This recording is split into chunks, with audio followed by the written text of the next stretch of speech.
கிரிஷ் ரோகிணியோட பையனு சீக்கிரமாவே முத்து மீனாவுக்கு தெரிய வந்து ரோகிணிய மீனா ஓங்கி பலார்னு ஒரு அறை கொடுத்தா நல்லா இருக்கும்னு நீங்க நினைச்சீங்கன்னா இந்த வீடியோக்கு ஒரு லைக் பண்ணுங்க. வாங்க வீடியோக்குள்ள போலாம். முத்துவும் மீனாவும் கிரிஷ் எங்க கூட தான் இருக்கான் அப்படின்னு சொல்லிட்டு கிரிஷோட ஸ்கூலுக்கு வந்து வார்டன் கிட்ட சொல்ல, இங்க வார்டனும் கிரிஷோட கார்டியனுக்கு ஃபோன் பண்றேன் அப்படின்னு சொல்லிட்டு மகேஸ்வரிக்கு ஃபோன் பண்ணி அங்க வர வைக்கிறாரு. மகேஸ்வரி உள்ள வர்றத பார்த்ததும் இங்க மீனாவுக்கோ அதிர்ச்சியா இருக்கு. மகேஸ்வரி, நீங்க ரோகிணியோட ஃப்ரெண்டு தானே? ஆமா, நான் ரோகிணியோட ஃப்ரெண்டு தான். நீங்க எங்க இங்க? கார்டியன் தான் நீங்களா? ஆமா, கிறிஷ காணோம்னு சொல்லிட்டு காலையிலேயே ஃபோன் பண்ணியிருந்தாங்க. காலையில இருந்து ஊர் ஃபுல்லா தேடி பார்த்தாச்சு. ஆனா இப்ப வரைக்கும் கிறிஷ் கிடைக்கல. சார், என்னதான் சார் ஃபோன் பண்ணி வர சொன்னீங்க? ஆமா, கிறிஷ் கிடைச்சிட்டானா அப்படின்னு சொல்லிட்டு மகேஸ்வரி கேட்க, ஆ மேடம், கிறிஷ் கிடைச்சிட்டான். இதோ இந்த மீனா மேடம் கூட தான் இருக்கானா அப்படின்னு சொல்லிட்டு வார்டன் சொல்ல, ஓ அப்படியா? மீனா, நீங்க கிறிஷ கூட்டிட்டு வந்து மறுபடியும் இங்கேயே விட்டுடுங்க. இங்க பாருங்க, நான் சொல்றேன்னு நீங்க தப்பா நினைக்காதீங்க. கிறிஷ் இந்த ஸ்கூல்ல படிக்கிறதுக்கு ரொம்ப பயப்படுறான். அதனால அவங்க அம்மா கூடயே கிறிஷ கூட்டிட்டு போயிட சொல்லுங்க. கிறிஷ் கொஞ்ச நாளா எங்க வீட்டில தான் இருந்தான். நாங்களும் ஸ்கூலுக்கு அனுப்பியிருந்தோம். திடீர்னு அவங்க அம்மா அந்த ஸ்கூல்ல இருந்து டிசியை வாங்கிட்டு வந்து வேற ஸ்கூல்ல சேர்த்துட்டதா கேள்விப்பட்டோம். ஆமா, கிறிஷோட அம்மா யாருன்னு உங்களுக்கு தெரியுமா அப்படின்னு சொல்லிட்டு எங்க மகேஸ்வரி கிட்ட மீனா கேட்க, அது வந்து கிறிஷ் என்னோட ரிலேட்டிவ்ஸ் பையன். ஸோ அவங்க வெளிநாட்டில் இருக்கிறதுனால அவனை பார்த்துக்க முடியாதுன்னு சொல்லிட்டு என்ன கார்டியனா போட்டுட்டு போயிருக்காங்க. அதனால நீங்க கிறிஷை கூட்டிட்டு வந்து இங்கேயே விட்டுடுங்க. அவனை நான் சரி பண்ணிக்கிறேன். சரிங்க மீனா, நான் கிளம்புறேன், நேரமாச்சு. சார், இவங்க கிறிஷை கூட்டிட்டு வந்து விட்டுட்டாங்கன்னா நீங்க தான் ஒழுங்கா பார்த்துக்கணும். அப்படி பார்த்துக்க முடியலன்னா சொல்லுங்க, நாங்க வேற ஏதாவது போர்டிங் ஸ்கூல்ல சேர்த்துக்கிறோம். சரிங்க சார், நான் கிளம்புறேன் அப்படின்னு சொல்லிட்டு மகேஸ்வரி எப்படியாவது அங்கிருந்து தப்பிச்சு போகணும், இல்லனா அவங்க கிட்ட மாட்டிப்போம் அப்படின்னு சொல்லிட்டு மகேஸ்வரியோ வேக வேகமா அங்க இருந்து போறாங்க. இன்னொரு பக்கம் இது எல்லாத்தையும் பார்த்துக்கிட்டு இருந்த முத்துவோ, மீனா, என்ன மீனா இது? ஒரு குழந்தைய காணோம், அந்த குழந்தை நம்ம கையில இருக்கு. இந்த பொம்பளை என்னன்னா இது பாட்டுக்குன்னு இங்க இருந்து எஸ்கேப் ஆனா போதுங்கிற மாதிரி ஏதேதோ பேசிட்டு போய்கிட்டே இருக்கு அப்படின்னு முத்து சொல்ல, உடனே அங்க இருந்த வார்டன் இருந்துகிட்டு, சார், அதான் கார்டியன் சொல்லிட்டு போயிட்டாங்களே, அந்த பையனை கூட்டிட்டு வந்து இங்கே விட்டுடுங்க சார், இல்லனா வேற ஏதாவது பிரச்சனை வந்துட போகுது. இன்னொரு பக்கம் மகேஸ்வரி வேக வேகமா வர்றத பார்த்ததும் இங்க வாசல்ல நின்னு காத்துக்கிட்டு இருந்த ரோகிணியோ, மகேஷ், என்ன கிரிஷ் கிடைச்சிட்டானா? கிரிஷ கூட்டிட்டு வந்துட்டாங்களா அப்படின்னு சொல்லிட்டு பதட்டத்தோட ரோகிணி கேட்க, ஏய் ரோகிணி, உன் பையன் யார்கிட்ட போய் மாட்டியிருக்கான் தெரியுமா? அந்த மீனா கிட்டையும் முத்துக்கிட்டையும்.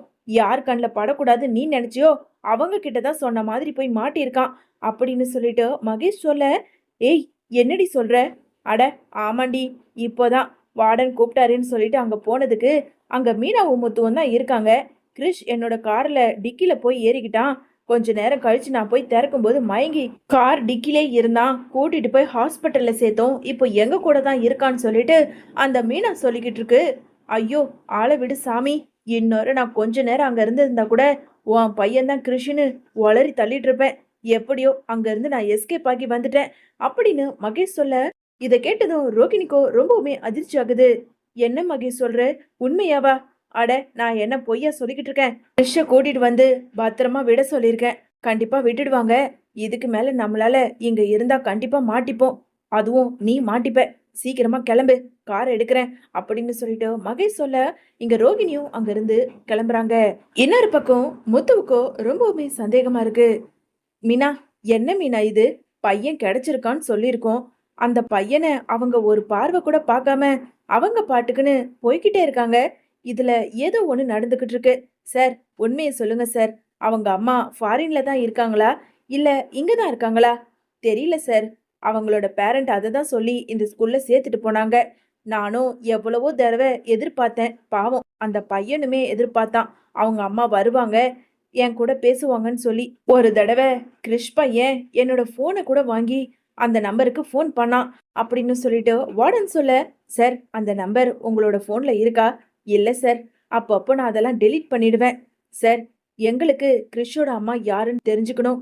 ஏதாவது ஒரு சின்ன க்ளூ கிடைச்சா கூட நாங்கள் கண்டுபிடிச்சிருவோம் சார் அப்படின்னு முத்து சொல்ல, உடனே மீனா இருந்துக்கிட்டு, ஆமாம் சார், எங்களுக்கு இந்த சின்ன உதவி மட்டும் பண்ணுங்க. கிறிஷோட வாழ்க்கையில ஏதோ ஒரு மர்மம் நடந்துகிட்டே இருக்கு.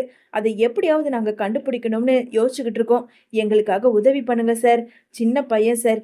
அம்மா இல்லாம ரொம்ப ஏங்கி போயிருக்கான். தாய் பாசத்துக்காக ஏங்கிக்கிட்டு இருக்கான். நீங்க மட்டும் உதவி பண்ணீங்கன்னா கண்டிப்பா அந்த சின்ன பையனோட வாழ்க்கையில நாங்க எல்லாத்தையும் சரி பண்ணி கொடுத்துருவோம் அப்படின்னு முத்துவும் மீனாவும் கெஞ்சிக்கிட்டு இருக்க, உடனே இங்க வார்டன் இருந்துகிட்டு, நீங்க கவலைப்படாதீங்க. இந்த ஸ்கூல்ல சிசிடிவி கேமரா இருக்கு. சோ அந்த கிறிஷ் பையனை கூட்டிட்டு வந்து சேர்க்கும்போது அவங்க அம்மாவும் இங்க வந்திருந்தாங்க. அதுல கூட ரெக்கார்ட் ஆயிருக்கலாம். நான் வேணா செக் பண்ணி பார்க்கறேன். வாங்க அப்படின்னு சொல்லிட்டு வார்டன் தன்னோட ரூமுக்கு போய் இங்க சிசிடிவி கேமராவை செக் பண்றாரு. சார், இதோ இருக்காங்க பாருங்க. இவங்க தான் கிறிஷோட பேரண்ட். அன்னைக்கு வந்து இவங்க தான் சார் மகேஸ்வரி மேடமை கார்டியனா போட்டு இங்க இருந்து கிளம்பி போனாங்க அப்படின்னு சொல்லிட்டு அங்க இருந்த ரோகிணியை காட்ட, அதை பார்த்ததுமே இங்க முத்துவுக்கும் மீனாவுக்குமே அதிர்ச்சி ஆகுது. என்னங்க, இது நம்ம ரோகிணியாச்சே அப்படின்னு சொல்லிட்டு சொல்ல, ஆமா மீனா, இது பார்லர் அம்மா தானே சார். இவங்கள உங்களுக்கு முன்னாடியே தெரியுமா? வாய்ப்பே இருக்காதே, இவங்க வெளிநாட்டுல இருக்காங்களே அப்படின்னு சொல்லிட்டு வார்டன் கேட்டதும், சார், இவங்க என் அண்ணனோட பொண்டாட்டி. இவங்க எங்க வீட்டுல தான் சார் இருக்காங்க. இது ஏதோ திருட்டு வேலை பண்ணுதுன்னு தெரியும். ஆனா இப்படி ஒரு பெரிய திருட்டு வேலையை பண்ணும்னு நாங்க நினைச்சு கூட பார்க்கல. எங்களுக்கு ஒரு சின்ன உதவி பண்ணுங்க. என்னோட போன்ல இந்த சிசிடிவி வீடியோவை மட்டும் ஏத்தி கொடுக்குறீங்களா? அதுக்கப்புறம் அந்த பார்லர் அம்மாவுக்கு இருக்கு. சார், இது முறைப்படி நாங்க ஏத்தக்கூடாது. சார், நீங்க கிறிஷோட வாழ்க்கைய பத்தி கொஞ்சமாவது யோசிச்சு பாருங்க சார். அவனோட வாழ்க்கையை சரி பண்ணி அவங்க அம்மா கூட சேர்த்து வைக்கணும்னா இதுதான் சார் வழி. எங்களுக்காக ஒரு சின்ன உதவியை மட்டும் பண்ணுங்க அப்படின்னு முத்துவும் மீனாவும் எங்க வார்டன் கிட்ட கெஞ்ச, வார்டனுமே அந்த சிசிடிவி ஃபுட்டேஜை எடுத்து எங்க முத்துவோட போன்ல ஏத்தி கொடுக்குறாரு. ரொம்ப நன்றி சார். பாவம் சார், அந்த கிறிஷ தன்னோட பையன் சொல்லிக்கிறத விட்டுட்டு எங்கெங்கேயோ சேர்த்து அனாதை மாதிரி இந்த போர்டிங் ஸ்கூல்ல எடுத்துட்டு வந்து சேர்த்து வச்சிருக்க அந்த பார்லரமா, நீங்க பண்ண உதவிய நாங்க மறக்க மாட்டோம். நாங்க கிளம்புறோம் சார் அப்படின்னு சொல்லிட்டு முத்துவும் மீனாவும் நேரா சந்திரா வீட்டுக்கு போய் விஷயத்த சொல்லிட்டு கிறிஷ அழைச்சுக்கிட்டு வீட்டுக்கு வராங்க. கிறிஷோட முத்துவும் மீனாவும் வீட்டுக்குள்ள வரத பார்த்த விஜயா, ஏய், அங்கேயே நில்லுங்க. யார கேட்டு இந்த அனாதை பையனை வீட்டுக்குள்ள கூட்டிட்டு வரீங்க? முதல்ல இவனை எங்கேயாவது விட்டுட்டு வாங்க அப்படின்னு சொல்லிட்டு ரொம்ப கோவத்தோட விஜயா பேச, அம்மா, கொஞ்ச நேரம் அமைதியா இருக்கீங்களா? இந்த குழந்தை யாரோட இதுன்னு தெரியாம தேவையில்லாம நீங்க வார்த்தைகளை விட்டுக்கிட்டு இருக்காதீங்க. டேய், யாருடா இது? அதான் அந்த கிழவிய ரோட்ல பார்த்தோமே, அந்த கிழவிய எங்கேயாவது கண்டுபிடிச்சு அவ கூட விட்டுட்டு வர்றதை விட்டுட்டு என்னமோ இங்க கூட்டிட்டு வர? ஆமா, இவனோட அம்மா தான் எது வெளிநாட்டுல இருக்கிறதா சொன்னீங்கல்ல, அவளையே வர வச்சு இந்த பையனை அவ தலையில கட்ட வேண்டியது தானே? எதுக்காக மறுபடியும் இந்த தருதலைய வீட்டுக்குள்ள கூட்டிட்டு வர அப்படின்னு விஜயா கோபத்தோட பேச, உடனே அண்ணாமலை இருந்துகிட்டு, ஏய் விஜயா, கொஞ்ச நேரம் அமைதியா இரு. அந்த கிறிஷே ரொம்ப நாளா காணோம் காணோம்னு சொல்லி தேடிக்கிட்டு இருந்து கடைசியில கிறிஷ் இவங்க கண்ணுல கிடைச்சிருக்கான். வா வா முத்து, வா மீனா அப்படின்னு அண்ணாமலை சொல்லிக்கிட்டு இருக்க, இன்னொரு பக்கம் வெளியே கிறிஷ அழைச்சுக்கிட்டு வந்த முத்துவையும் மீனாவையும் மறைஞ்சிருந்து ரோகிணி ரூமுக்குள்ள பாக்குறாங்க. என்ன இது, மீனாவும் முத்துவும் கிறிஷ வீட்டுக்கு கூட்டிட்டு வந்துட்டாங்க. மகேஷ் தான் எதையோ சமாளிச்சுட்டேன் அப்படி இப்படின்னு சொன்னாலே, ஆனா இவங்க ரெண்டு பேரும் கிறிஷ எப்படி? ஐயோ கடவுளே, என்ன நடக்க போகுதுன்னே தெரியலையே அப்படின்னு பதட்டத்தோட ரூமுக்குள்ளேயே நின்னுக்கிட்டு இருக்க, உடனே இங்க மீனா இருந்துகிட்டு, ரோகிணி, ரோகிணி, கொஞ்சம் சீக்கிரமா வெளியே வரீங்களா அப்படின்னு சத்தமா கூப்பிட, அந்த நேரம் இங்க ரோகிணிமே கதவை திறந்துகிட்டு வராங்க. என்ன மீனா, இப்போ எதுக்காக இப்படி சத்தம் போட்டு கூப்பிடுறீங்க? ஓ, இந்த கிறிஷ் உங்க கூட தான் இருக்கானா? காலையில யார் கூடயோ ஏறி கார்ல போனதை பார்த்தேன். என்ன கிறிஷ், யார் கூட போன அப்படின்னு எதுவுமே தெரியாத மாதிரி இங்க ரோகிணி வேஷம் போட்டு நடிக்க, உடனே முத்து இருந்துகிட்டு, பாத்தியா மீனா பார்லர் அம்மாவோட நடிப்ப? என்ன பார்லர் அம்மா, இந்த பையனை உனக்கு யாருன்னு தெரியல, யாருன்னே தெரியாத மாதிரி இங்க ஓவர் ஆக்டிங் பண்ணிக்கிட்டு இருக்க அப்படின்னு சொல்லிட்டு முத்து கேட்க, உடனே மனோஜ் இருந்துகிட்டு, டேய், இந்த அனாதை பையனை யாருன்னு இவகிட்ட கேட்டா இவளுக்கு என்னடா தெரியும்? என் பொண்டாட்டிக்கு இந்த பையனை யாருன்னு தெரியாது. முதல்ல எங்கேயாவது கூட்டிட்டு போய் விட்டுட்டு வா. இவனை பார்த்தாலே அப்படியே ஆத்திரமா வருது அப்படின்னு மனோஜ் சொல்ல, அடைச்சி வாய மூடு. இந்த புள்ள யாருன்னு தெரியுமா? உன் பொண்டாட்டியோட புருஷனோட பையன்தான் இந்த குழந்தை அப்படின்னு சொல்லி முத்து சொன்னதை கேட்டதும் இங்க எல்லாருக்குமே அதிர்ச்சி ஆகுது. உடனே இங்க மனோஜ் இருந்துகிட்டு, டேய், என்னடா தேவையில்லாததை பேசிக்கிட்டு இருக்க? அம்மா பாருங்கம்மா, இந்த பையன் ரோகிணியோட பையன் சொல்லிட்டு இவன் எதோ பேசிக்கிட்டு இருக்கான் அப்படின்னு மனுச்சு சொல்ல, உடனே விஜயா இருந்துக்கிட்டு, டேய், என்னடா விட்ட ரொம்ப தான் பேசிக்கிட்டு இருக்க? அந்த அனாதை பையன் ரோகிணியோட குழந்தையா? என்ன கதை அளந்துக்கிட்டு இருக்கியா அப்படின்னு விஜய சொல்ல, உடனே முத்து இருந்துக்கிட்டு, டே ஓடுகாலி, நீ கொஞ்சம் வாயை மூடு. ஒரு பொண்ணை காதலிக்கும் போது அந்த பொண்ணுக்கு கல்யாணம் ஆயிடுச்சா, ஏற்கனவே குழந்தை இருக்குதா, அதெல்லாம் நீ தெரிஞ்சுக்காம கல்யாணம் பண்ணிடுவியா? ஏண்டா இவ்வளோ முட்டாளா இருந்துக்கிட்டு இருக்க? கிரிஷ், நீ உண்மையை சொல்லுப்பா. நீ உன் அம்மா கூட இருக்கணும்னு ஆசைப்பட்டனா அங்கிள் கேட்குற கேள்வி எல்லாத்துக்கும் நீ பதில் சொல்லணும். சொல்லு, உன் அம்மா யாரு அப்படின்னு சொல்லிட்டு எங்க முத்து கேட்க, இதுக்கு மேலேயும் பொறுமையா இருந்தா கண்டிப்பா அம்மா நம்மளை மறுபடியும் ஹாஸ்டல்லையே சேர்த்துருவாங்க. அதனால எல்லார்கிட்டயும் நாம உண்மையை சொல்லிடலாம் அப்படின்னு யோசிச்ச கிறிஷோ, என்னோட அம்மா அப்படின்னு தயக்கமா பேச, உடனே மீனா இருந்துக்கிட்டு, இங்க பாரு கிரிஷ், நீ மட்டும் உண்மையை சொல்லலைன்னா உன்னை மறுபடியும் உனக்கு பிடிக்காத ஸ்கூல்ல கூட்டிட்டு போய் சேர்த்துருவாங்க. அதனால உண்மையை சொல்லு, தைரியமா சொல்லு, நானும் அங்கிளும் இருக்கோம்ல அப்படின்னு முத்து தைரியம் கொடுக்க, இங்க கிறிஷுமே எல்லாத்தையும் சொல்ல ஆரம்பிக்கிறாரு.